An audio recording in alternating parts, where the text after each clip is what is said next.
Once a giant, always a giant. For me, it's only a giant. What's going on YouTube? Diggy546.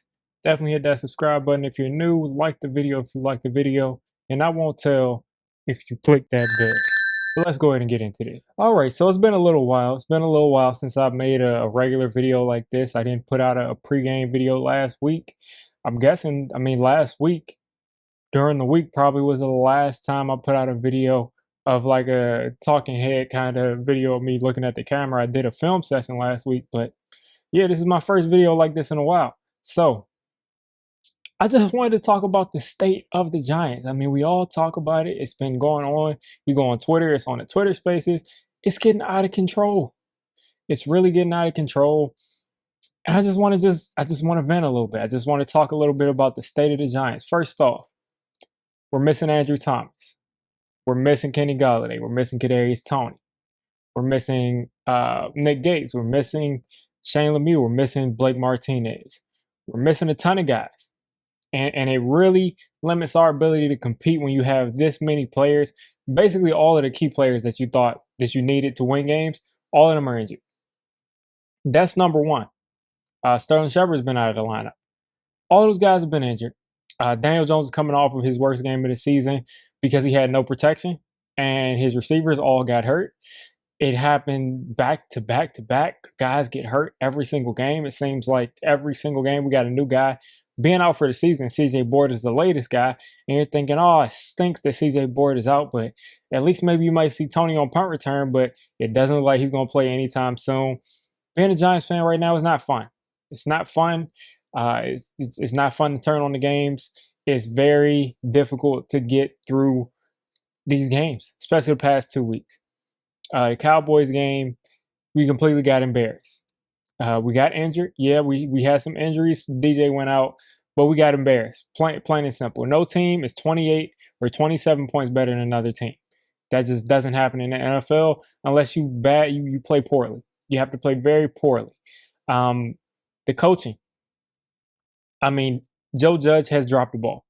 This team has been undisciplined. This team has been unmotivated at times. This team has given up in games. This team does not look like the same team as last year, and they definitely don't look like the team that Joe Judge described in his opening press conference. Kyle Rudolph, why are we not targeting him in the red zone? I know everybody wants to pile on Kyle Rudolph and say he's this bad player. Maybe he is. But one thing Kyle Rudolph also is a big body target, and I see him at times. He's boxing guys out in the red zone. He doesn't get the ball. Sometimes we don't have him running routes that are conducive to his size. I mean, 2 weeks ago, he's in the red zone, and we're throwing the ball to him with Marshawn Lattimore on him. He has almost 7 inches on Marshawn Lattimore, and we don't throw the ball up. That's a Daniel Jones problem, but you got to throw the ball up.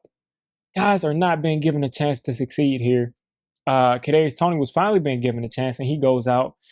Kenny Golladay was finally getting 50-50 balls in that Cowboys game, but he was already hurt, so it didn't really matter much. The injuries and mixed up with the coaching, Joe Judge being conservative, and he finally is starting to be more aggressive, but you don't have the guys. You don't have the guys anymore. We have too much talent on this team for us to be giving up 30, 40 points a game. We're still averaging over 30 points a game that we're giving up. At this point, I don't need to look at the advanced stats. I don't need to look at all of that. I don't need to look at rankings. I know what's going on the field, and it's not good anywhere. The offensive line, they got injuries. I don't have any issue with the offensive line playing bad. We're missing, 3 or 4 starters. That happens. That just happens. But the receivers, I mean, can we catch the ball? I don't know. It doesn't matter who's in there. I mean, you're all in the NFL. If the ball touches your hands, can you catch it? Especially when your quarterback isn't getting protected. Can you catch the football when it goes to you? Sterling Shepard had, I think, a drop. Kadarius Toney had a couple of drops over the last couple of weeks. We got to catch the ball. We got to catch the ball. Daniel Jones, you cannot be throwing interceptions unnecessarily. You cannot be in your own territory, and just because you're getting pressured, you just force it to a guy who's clearly covered. Clearly covered.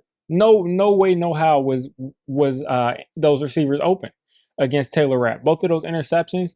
Now that one interception on Sterling Shepard where he just slipped, that's not on DJ. But the other ones, very poor decision.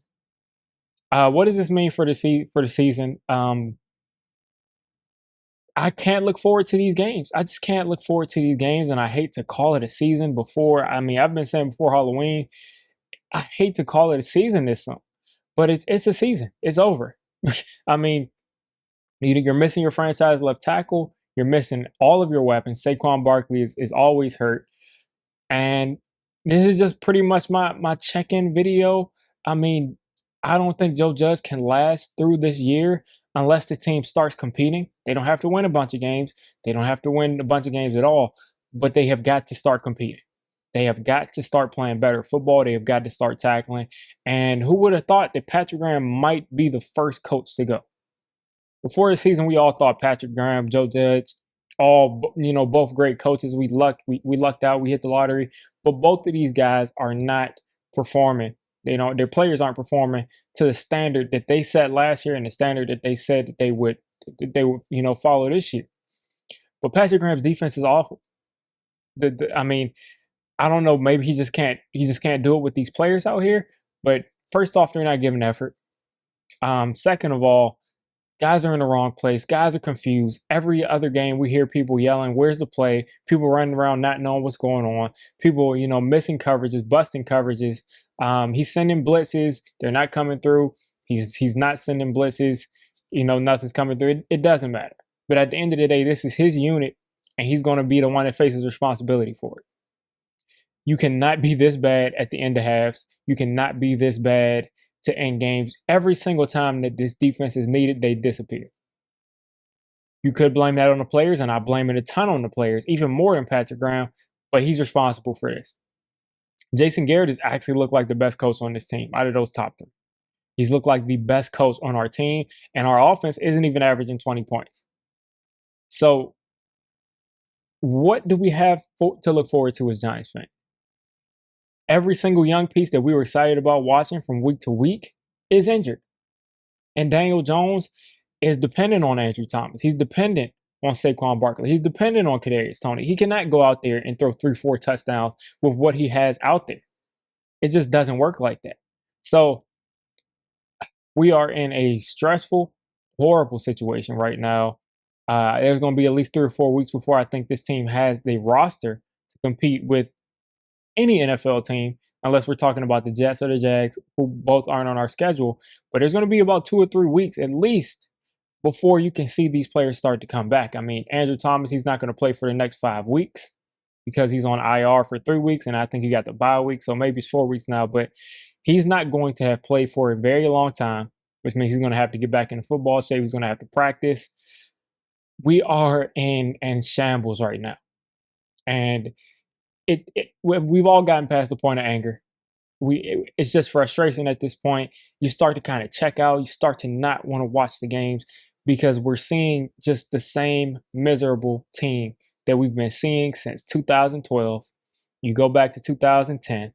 You go back to 2009. It's always been a struggle for this team, and they got to start to turn it around pretty soon. They got to do it because fans are selling their tickets to Eagles fans. They're selling their tickets to division rivals. They do not want to deal with this anymore. You all are super Giants fans if you're still checking out content creators like me. And I'm going to do my best to continue putting out videos. But guys, this is the situation right here. I can't say that I've ever seen a team. You look at all the teams that have won 4 Super Bowls: the Packers, the Patriots, the Cowboys, the Steelers. Those teams have never been this bad over a long stretch of time. You just rarely you've never seen that. I mean, the Cowboys have been their 8-8 seasons and 6-10 and 8-8, but I mean, 3 wins, 4 wins, 5 wins, 3 wins, 3 wins. I mean, you do not see this with teams that have this kind of history. So Giants fans are in their own category of misery at this point. So you guys let me know. Just check on it in the comments. You guys can discuss with each other in the comments. Let me know how you're feeling about this team, how you're feeling about your fandom. I'm not saying you're going to go to another team or anything, but let me know how you're feeling because this is getting out of control. I will try to put out a pregame video either later today or tomorrow for the Panthers. I was on the Panthers Nation podcast. You can go ahead and look that channel up and check them out. I was on a stream with them, kind of gave my perspective then, but I'll give a more detailed perspective today or tomorrow. You guys have a great rest of your day. If you made it this deep into the video, come on, just hit the subscribe button. I make Giants content primarily, draft content secondarily, and during the season, I'm going to be doing a lot of reacting to pretty much most of the NFL games and everything NFL. So if you made it this deep, go ahead and join the D6 squad.